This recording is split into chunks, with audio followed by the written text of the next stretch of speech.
qu'est-ce qui vous est arrivé? Plan individuel terrestre. Ensuite, on passe à un plan terrestre, mais beaucoup plus élargi. Est-ce que le plan parental est nickel?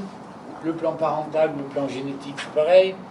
Est-ce que le plan transgénérationnel ou le plan héréditaire, c'est le même?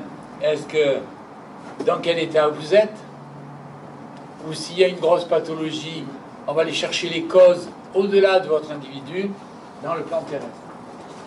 Et est-ce que le plan karmique, si je regarde, si vous avez une grosse pathologie ou même un rhume, pourquoi pas, est-ce que le plan karmique, qu'est-ce que le plan karmique a à m'apprendre par rapport à cette pathologie?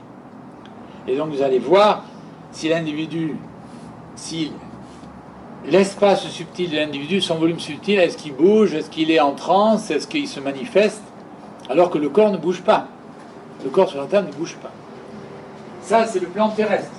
Comment se manifeste l'être subtil? C'est ça que tu viens de dire. On pose une question et on regarde comment il réagit. Oui. Oui.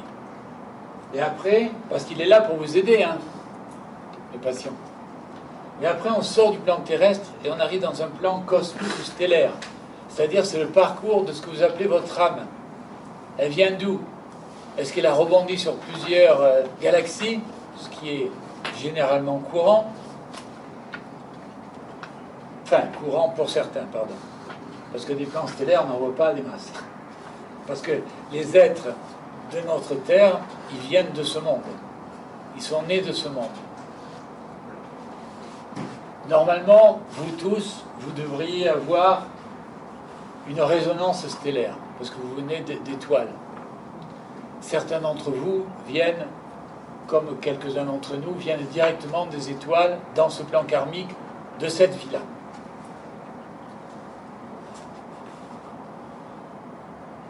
Et après, alors, il y a des âmes vagabondes ou errantes qui sont vieilles comme le monde. Et là, on arrive au plan quantique.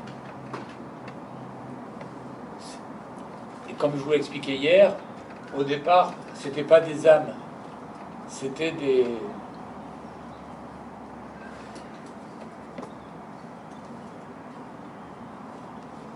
pas des échantillons, mais... c'était des brindilles, des particules plus ou moins individualisées, qui ont cheminé depuis des éons et qui se sont constituées petit à petit en âme, quoi, en un espace un peu cohérent. Voilà. Et parfois, dans des lourds problèmes, je vais chercher ça. Et on ne peut libérer la personne que si on libère ça. Mais là, il faut être un peu bon quand même, et il faut être un peu dedans.